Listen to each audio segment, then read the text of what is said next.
The KIT Center for Constitutional Law Studies and Research Society is happy to announce that we are working on a series wherein we will be discussing some latest landmark judgments in a methodological manner. Without further ado, I shall be moving on to the cases for this week.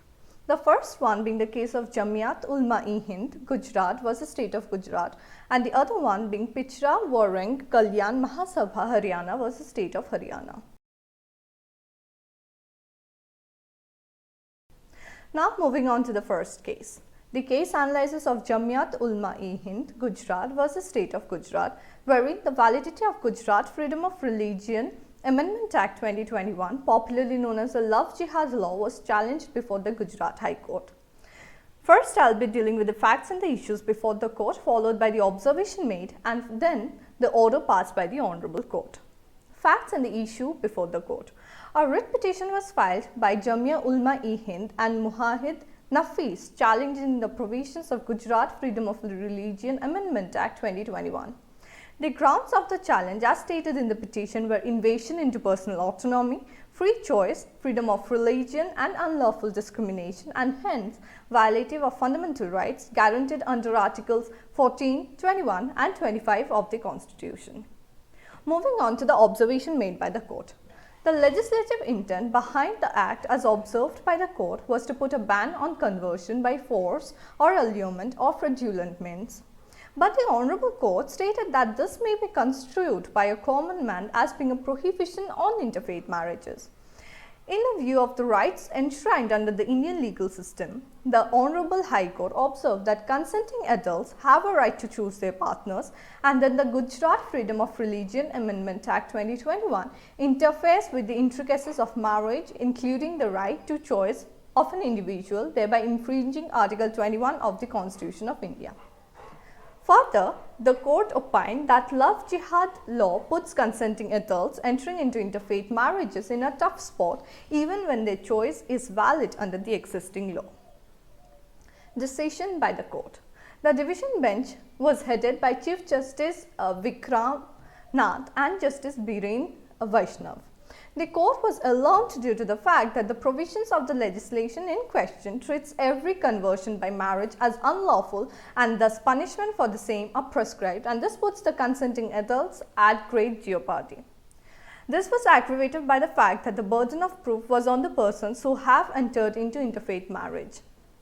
Section 6A of the 2003 Act states that the burden of proof is on the parties entering into an interfaith marriage to prove that the marriage was not solemnized on account of any fraud, allurement or coercion. The court further referred to the Shafin Jahan versus Ashokan case, also known as the Hadia case, wherein the Honorable Supreme Court had held that the right to marry a person of one's own choice was an integral part of fundamental right guaranteed under Article 21 of the Constitution. Thus, the court went ahead to pass the interim order which stated that in the opinion of the court, the rigors of sections 3, 4, 4A to 4C, section 5, 6 and 6A shall not operate merely because marriage is solemnized by a person of one religion with another religion without force or allurement or fraudulent means, and such marriages cannot be termed as marriages for the purpose of unlawful conversion. Thus, these provisions shall not come into play with the parties to the interfaith marriage are adults and have validly consented to it. The court reasoned that this was to protect the parties of interfaith marriage from being unnecessarily harassed by law enforcing agencies. Now moving on to the case analysis of Pichra Warang Kalyan Mahasabha, Haryana versus State of Haryana. Facts and the issue before the court. The bench comprising of Justices L. Naragesh Rao and Anirudh Bose pronounced the verdict in a batch of petition which challenged the decision of the Punjab and Haryana High Court.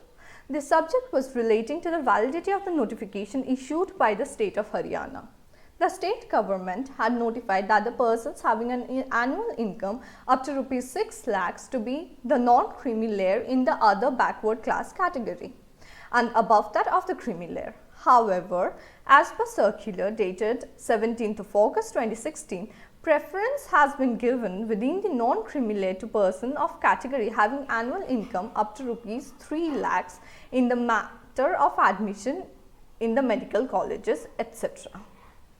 The High Court in its judgment delivered on August 7, 2018 held that the government notification making a subcategorization within the non-creamy layer segment based solely on the economic criteria as unconstitutional.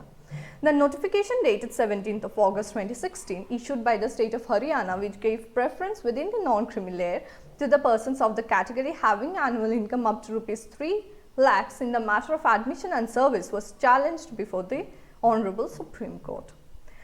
Moving on to the observation by the court. The Honorable Supreme Court observed that the state of Haryana has sought to determine creamy layer from backward classes on the basis of economic criteria alone, therefore has committed a grave error.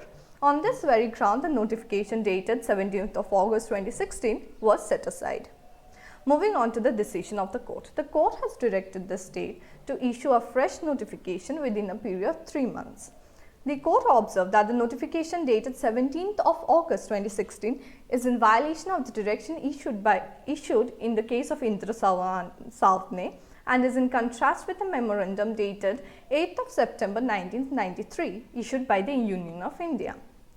Even though Section 5 subsection 2 of the 2016 Act makes it mandatory for the identification and exclusion of creamy layer to be on the basis of social, economic and other relevant factors, the state of Haryana has sought to determine creamy layer from backward classes solely on the basis of economic criteria and has committed a critical blunder. Nonetheless, the bench has also directed to not disturb the admissions and appointments in the state services already made on the basis of the said notification. That's all for this week. Thank you for your patience.